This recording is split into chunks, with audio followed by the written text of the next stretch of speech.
Hello everyone, welcome to my first impressions of Wasted, a post-apocalyptic pub crawler. So this is by a one-man developer, I believe, Mr. Pundunkian, I already forgot his name, and published by Adult Swim Games, Mr. Pundunkian, I believe.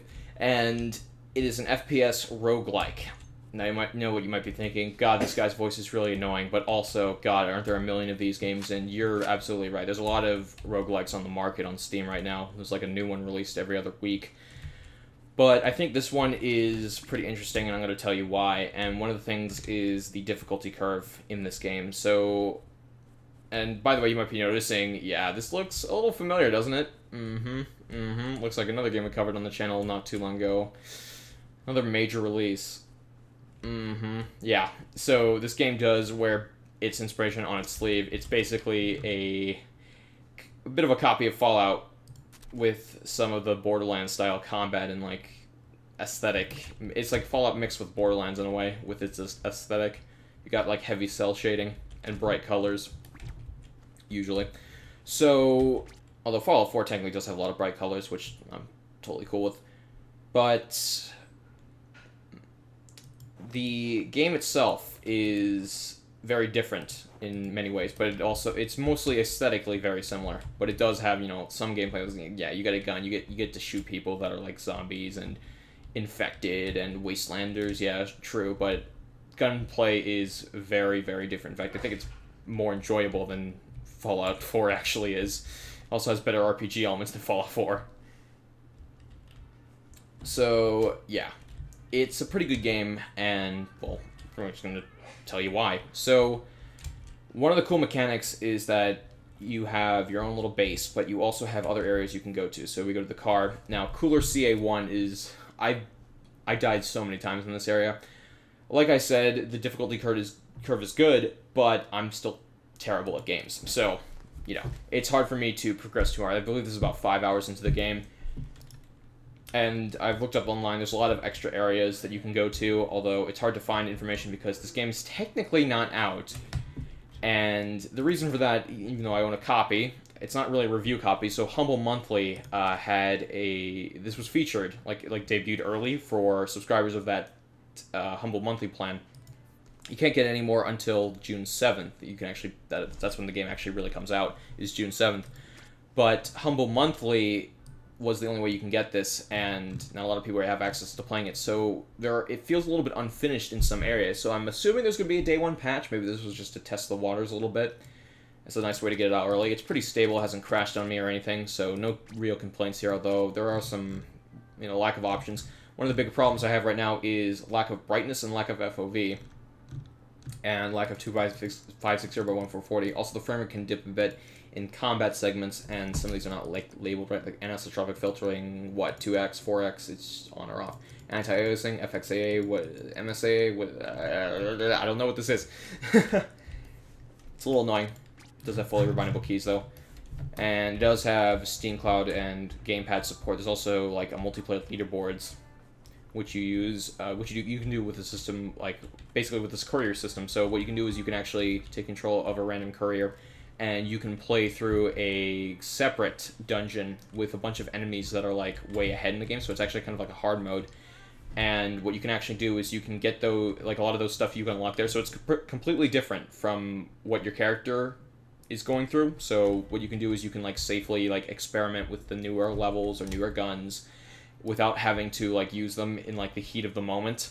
So for everything, this game is a roguelike, and some people might say the fun of the roguelike is the exploration part, that's the challenge, but personally, sometimes, it's nice to have a bit of a difficulty relief, and the courier system is an interesting way, and plus it's totally optional, you don't have to do it anyway. So, speaking of couriers, so there's another system, so when you die in the game, you lose everything on you. So you lose your character, which you can actually create, but I haven't been able to customize my character since then. The only thing you can do, as I'm aware of, is you can get a magazine that lets you customize your hair, but I lost that magazine, so yeah. So what you can also, the way to alleviate this is that you can't deposit money, but you can find these little mailboxes, and once you find an NPC, you'll unlock this area that I'm in currently. This is like a little town with NPCs to give you quests, actually. There's quests in this game. But one of the main things is that when you find that NPC, he'll tell you like, hey, check out this like courier box system. So you can, in a dungeon, you can store up to 6 items. And what's cool about this is that, like, see, I died, but I put all of this stuff in the box before I died, so I get to carry this over to my next character. Well, currently, my current one, so that's cool. So I really like that system where you might have a really rare item and you've been using for a while, and like you see the courier box and like you don't know if you can make it, but you still want to press on. That's a really good way of getting your players to play more without having to play such a safe, like in a safe way, because that's what I was worried about. Now, one problem, and I mentioned there are some issues. In addition to brightness, definitely there's one more problem. So the Lost and Found is a mechanic that lets you buy back your items if you die.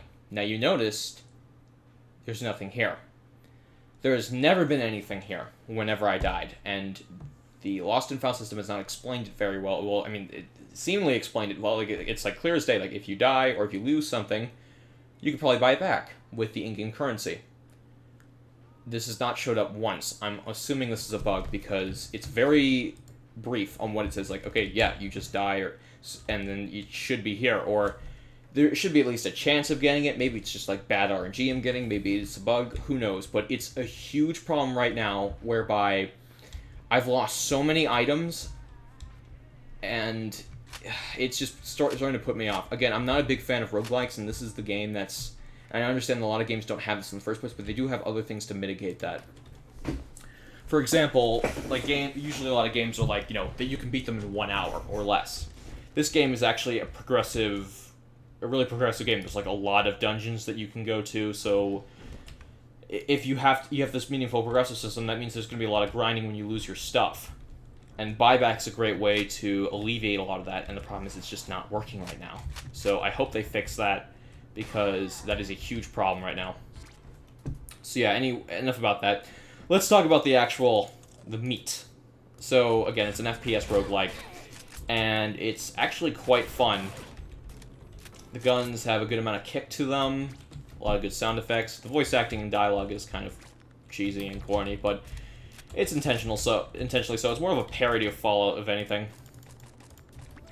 Now, you can also upgrade your inventory. You notice I can only hold about 10 unique items. Now, what's cool is that you auto-loot some stuff if you already have it. So, it said, like, auto-looted TP, which is currency. So, it'll auto-loot that. If, let's say, this thing had pistol ammo, it would automatically loot it as soon as I hit E over it, which is great. You could also drop stuff from this menu and even eat when you're even exchanging stuff. So, like, you know, left-click would normally be, like, consume an item. But if you right-click it here, you will consume it. So, you can do everything without having to swap out menus constantly, which was a problem with Fallout to a degree. A lot of people liked that you could, like, just play Fallout and, like, just relax and, like, slowly go over the inventories, just, like, you know, hearing the ambient sound. It was, you know, Fallout's still an immersive game. Fallout 3 and New Vegas and even Fallout 4.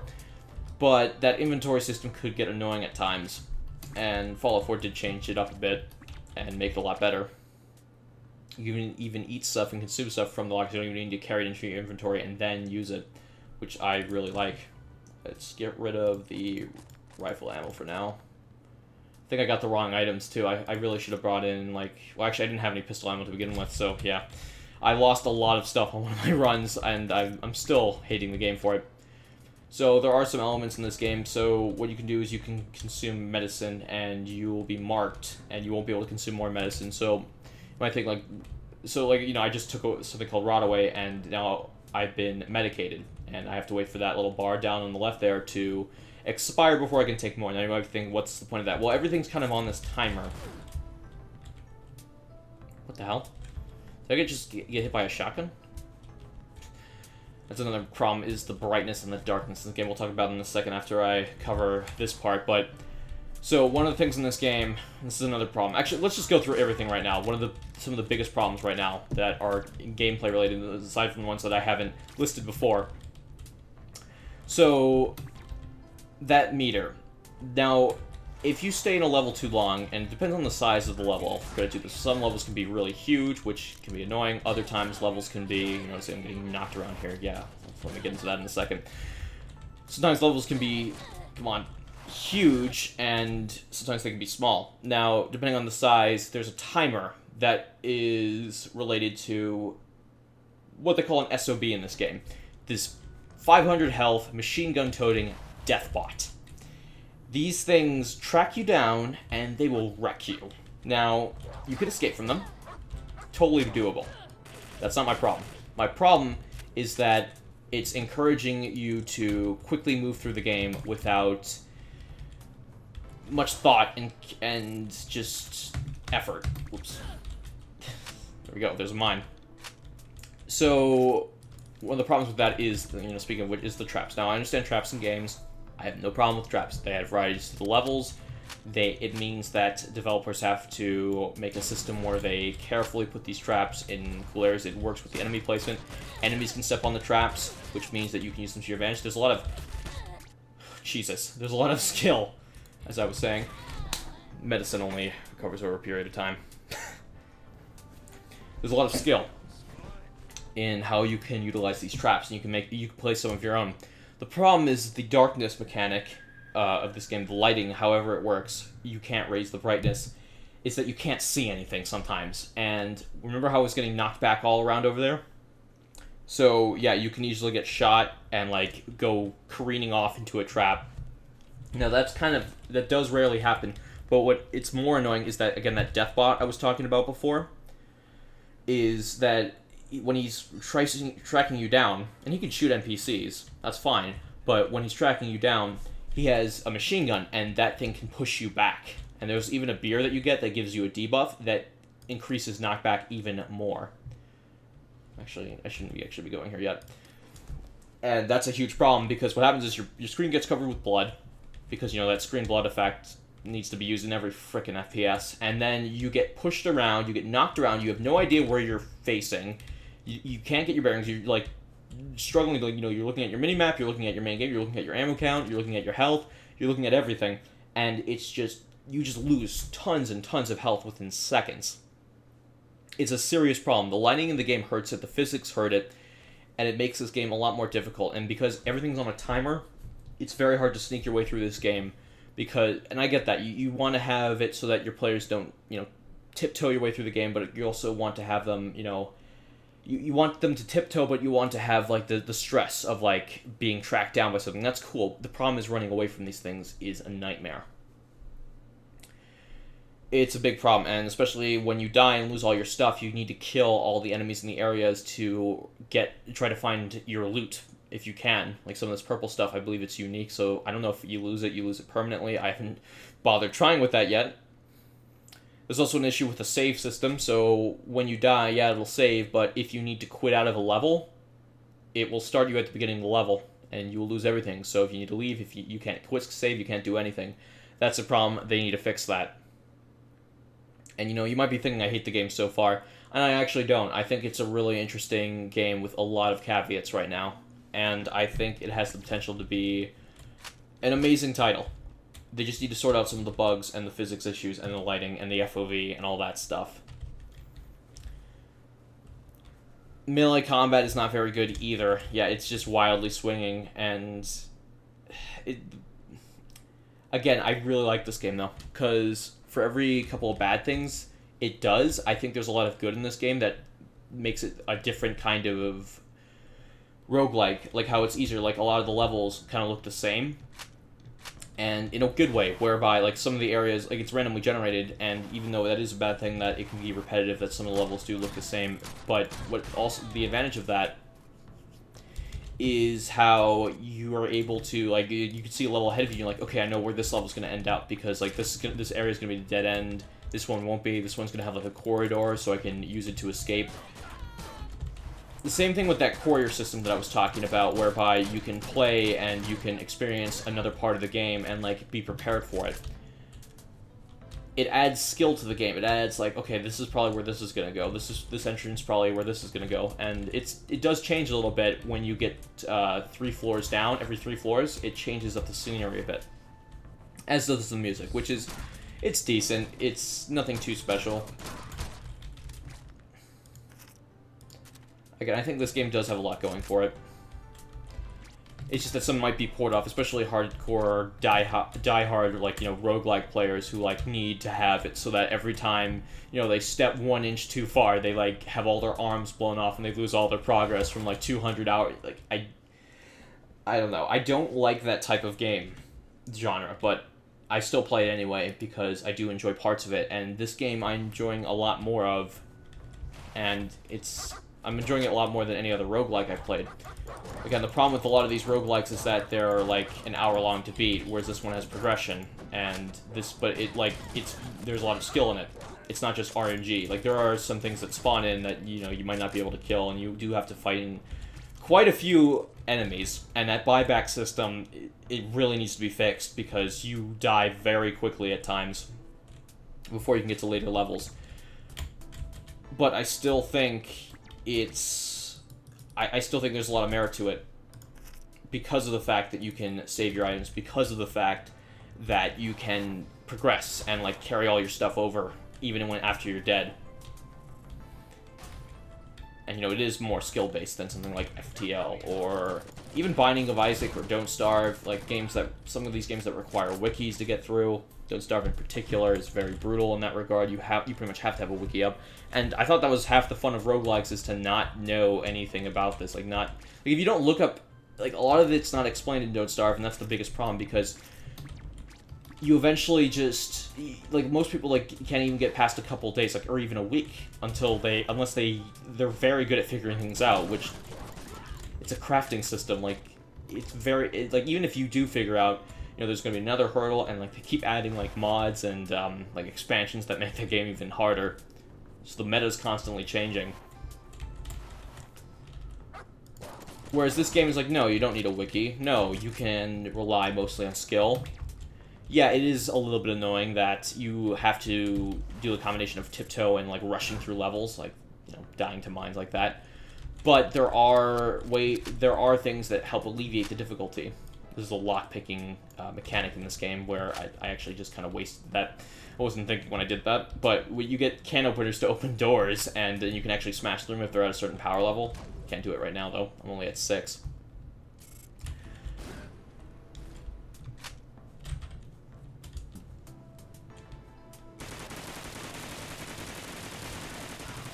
But yeah, the friendly fire and the way NPCs turn on each other, it makes it feel like, yeah, not everyone's out to get you. They do fight each other. There's more to it than that.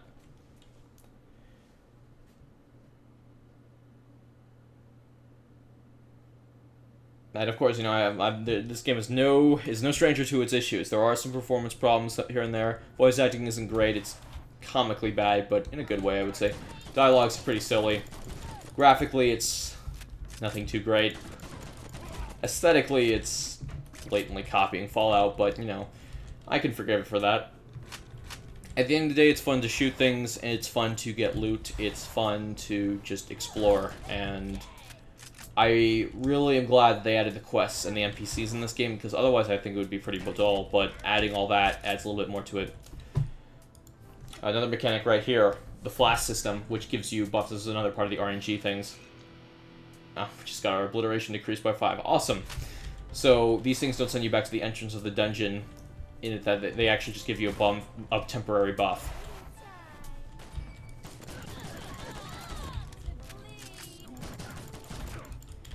Probably gonna die right here.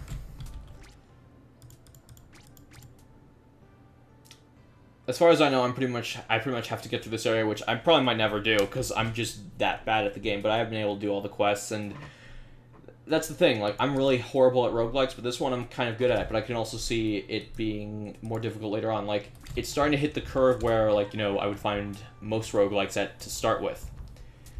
And that's a good thing, because, like, while this game is starting to get as hard as a roguelike would be at the start, like, I at least understand its rules a lot better. Like, I didn't die a million times before I started learning how to properly play the game.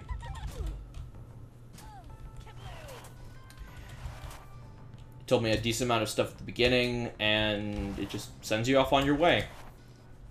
It's very easy to get loot, even if you lose a lot of stuff, unless it's, like, a very essential item. You can probably get it back. And, of course, you have the buyback system, which I hope gets fixed, and you have the courier system. Both of which are pretty great. Depositing items is just is a really good idea, to save them for later so that you don't, you know, tear your hair out, basically. But yeah. Anyway, guys, that's it for Wasted, a post-apocalyptic pub game currently available. Or, sorry, it will be available on Steam on the 7th of June. And, yeah, support the developer. It's a pretty ambitious title. Not a lot of people, even teams of people, can do this, something like this. Anyway, guys, I'll see you next time. I'm out.